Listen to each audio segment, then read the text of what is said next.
What I'd like to deal with you with this morning is the European Commission's communication. When we write a policy statement, we write what we call a communication, and we wrote a communication on CSR in 2011.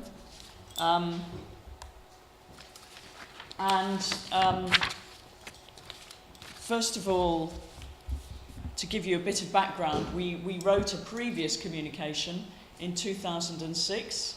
And then we updated our CSR policies by writing another one in 2011.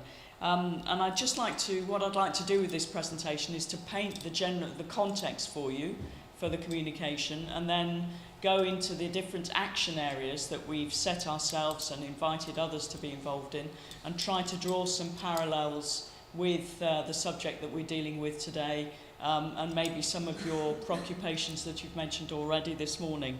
And we think that encouraging companies to be more responsible in broad terms in their normal everyday business conduct is a means of drawing companies into our more public sector, our publicly oriented goals in a more holistic way than if it was only the public sector who tried to address alone some of these social and environmental challenges, which we know is unsustainable. So drawing companies into those challenges is a means of broadening the community involved in looking at those challenges.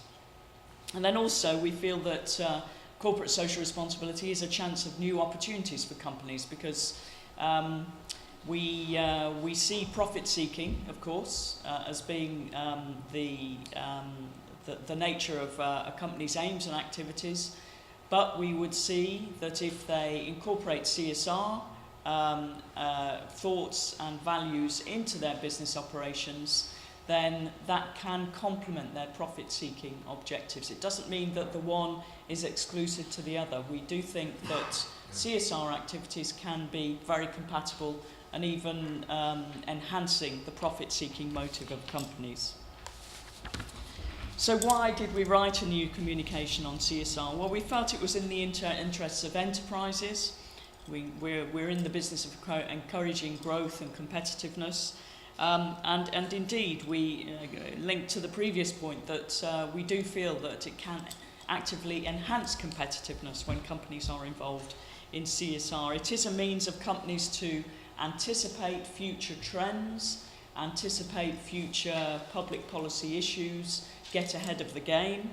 And it is about trusting companies as well. If consumers trust the companies, trust the products and processes that certain companies make, because maybe they offer quality linked to a CSR agenda, then this can be good for companies and it can be good for consumers. And a new communication is in the interests of society. We have broadly at the European level our Europe 2020 agenda, which you're probably familiar with, which is a combination of the environmental, the economic and the social. It's also relevant for public services, and we've touched on some of that today, and particularly relating to some of your housing providers who are either publicly funded or are wholly funded from the public and private funded, a share, or totally publicly funded. It's also about employment issues and some of the issues you've been talking about this morning in relation. I noticed earlier in the film where housing associations or housing companies have employees such as cleaners, for instance, and making sure that they are adequately equipped and that all sorts of health and safety requirements and even above the law are taken account of to make sure that employees are properly dealt with. And then it's all about ethics as well. And of course, ethics is a big issue here, I can see from the discussions this morning, and particularly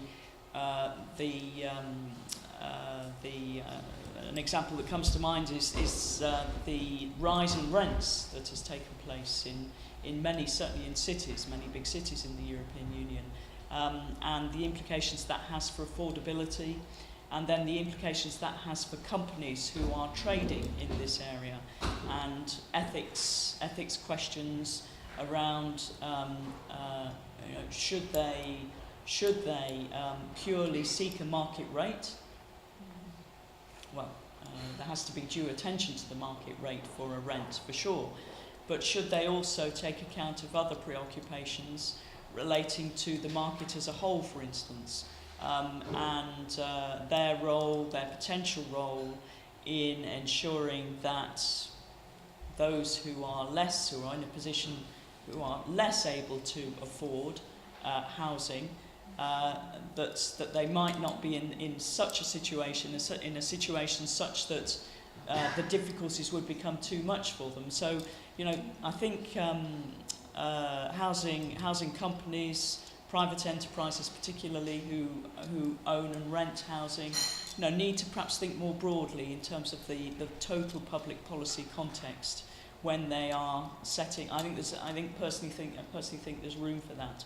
When they are setting rent rates, they need to look at a broader situation than just their pure market function and their place in the market and their profit seeking at all costs.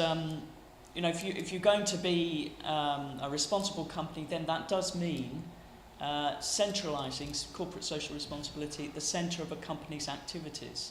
And this is where ethics and values play a part.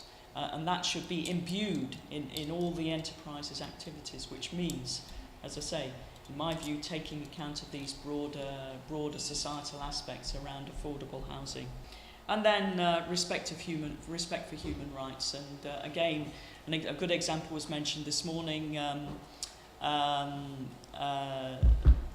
related on the margins, I think, of what we're talking about today, but certainly relevant, is that when social housing is built, the contractors who are undertaking the construction, doing the building, maybe they need to pay attention to the fact that if they are importing stone from India or something, that then they need to pay attention as part of their corporate social responsibility down their supply chains in the international context.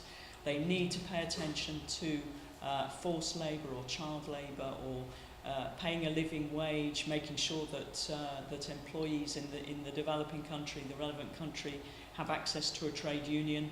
All these associated labour and human rights, for a large company, such as some of the construction companies that exist in the European Union, that sort of corporate social responsibility needs to be in place.